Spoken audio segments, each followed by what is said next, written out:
Jump ചെയ്യാം കേട്ടോ. വേണമെങ്കിൽ 2-8 കൗണ്ട്സ് എടുത്ത് ജമ്പ് ചെയ്യാം. നമ്മളിത് HIIT വർക്കൗട്ടായ കാരണം കേട്ടോ ഒത്തിരി ജമ്പിങ്സും റണ്ണിങ്ങും ഒക്കെ ആഡ് ചെയ്തേക്കുന്നത്. പക്ഷേ ഇത് ബിഗിനേഴ്സ് ലെവലാണ്, എല്ലാവർക്കും ചെയ്യാൻ പറ്റും.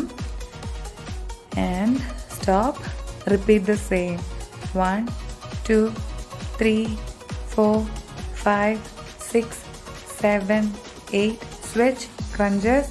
1 2 3 4 5 6 7 8. അഗൈൻ 1. ഇത് നോക്കിയാൽ മനസ്സിലാവും, നമ്മൾ ഫസ്റ്റ് ഈ ഫ്രണ്ടിലേക്ക് ലക്കിട്ട് ചെയ്യുമ്പോൾ നമ്മുടെ ഫ്രണ്ടിലെ വയറ് കുറയും. അതുപോലെ നമ്മൾ സൈഡ് ക്രഞ്ചസ് ചെയ്യുമ്പോൾ നമ്മുടെ വയറിൻ്റെ സൈഡിലെ ടയർ പോവും.